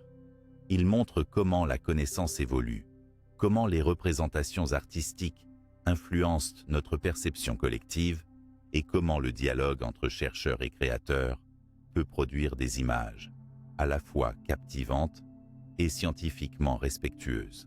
À présent, fort de cette compréhension, nous pouvons aborder la dernière grande étape de ce parcours. Comment les avancées scientifiques récentes ont révolutionné notre vision des raptors et annoncé le visage moderne des oiseaux, témoignant de l'intime lien qui unit ces prédateurs du passé aux animaux ailés d'aujourd'hui. Au cours des dernières décennies, les avancées scientifiques ont profondément transformé notre compréhension des raptors, ces dinosaures carnivores emblématiques du Crétacé, en révélant des détails jusque-là insoupçonnés de leur biologie, de leur comportement et de leur évolution. Ces découvertes ont non seulement révolutionné la paléontologie des dromaeosauridés, mais elles ont aussi jeté une passerelle claire vers le monde des oiseaux modernes, soulignant l'importance capitale de ces prédateurs emplumés dans l'histoire de la vie terrestre. L'une des percées majeures réside dans la découverte et l'analyse de fossiles exceptionnellement conservés, notamment dans les formations du Liaoning en Chine et dans le désert de Gobi en Mongolie. Ces fossiles, dévoilant non seulement les squelettes, mais également les empreintes de plumes, les structures musculaires et parfois même les colorations, ont apporté des preuves irréfutables que les raptors étaient très éloignés des reptiles écailleux que l'on imaginait autrefois. Ils avaient au contraire un plumage élaboré, comparable à celui des oiseaux, ce qui modifie profondément notre image classique des dinosaures. Au-delà de la morphologie, l'étude révolutionnaire des mélanosomes, ces organites qui contiennent les pigments dans les plumes fossiles, a permis de reconstituer leurs couleurs et motifs, offrant une perspective inédite sur leur comportement, notamment en matière de camouflage ou de parade sexuelle. Ces données ont montré que les raptors, loin d'être monotones, pouvaient arborer des plumages chatoyants, probablement utilisés dans des interactions sociales complexes. Par ailleurs, les études en imagerie 3D et en neuroanatomie ont mis en lumière une taille relative du cerveau particulièrement importante chez ces dinosaures, comparable à celle d'oiseaux modernes, réputés intelligents, ce qui suggère une plus grande capacité cognitive et des comportements plus complexes qu'imaginés auparavant. Cette évolution cérébrale est corrélée à des capacités sensorielles fines, notamment auditives et visuelles, enrichissant notre compréhension de leur mode de vie dynamique et de leur talent de chasseur. Sur le plan fonctionnel, l'examen des structures squelettiques, musculaires et des articulations a démontré que les raptors avaient une agilité remarquable, une capacité à sauter, à tourner rapidement et à utiliser leurs griffes avec une précision redoutable. Certains, comme le Microraptor, étaient même capables de vol plané, marquant ainsi une étape cruciale dans la transition évolutive vers le vol actif des oiseaux. Ces découvertes, cumulées, ont abouti à un changement de paradigme. Les raptors ne sont plus simples dinosaures carnivores, mais sont désormais reconnus comme des membres essentiels de la lignée évolutive qui a conduit aux oiseaux modernes. Ils incarnent le lien vivant entre ces deux mondes, combinant des traits ancestraux à des adaptations nouvelles qui ont permis à la vie de s'élever littéralement dans les airs. Au niveau culturel, cette révolution scientifique a progressivement modifié la façon dont les raptors sont représentés dans la culture populaire, avec des images intégrant désormais le plumage, une intelligence accrue et des comportements sociaux complexes. Cela contribue non seulement à une meilleure diffusion des connaissances, mais aussi à une perception plus respectueuse et fascinée de ces créatures, loin de leur caricature de monstres prédateurs. En conclusion, les avancées scientifiques récentes ont métamorphosé notre regard sur les raptors, passant d'icônes de terreur primitive à des animaux complexes, évolués, précurseurs directs des oiseaux que nous connaissons aujourd'hui. Ce dévoilement du visage moderne des raptors est une invitation à considérer l'évolution non comme une simple succession d'espèces mortes, mais comme un continuum vibrant reliant le passé lointain aux merveilles vivantes de notre monde contemporain. Ainsi se conclut cette exploration détaillée et apaisante de l'univers fascinant des Dromaeosauridés, qui continue de nourrir notre curiosité et notre émerveillement face à l'histoire profonde de la vie sur Terre.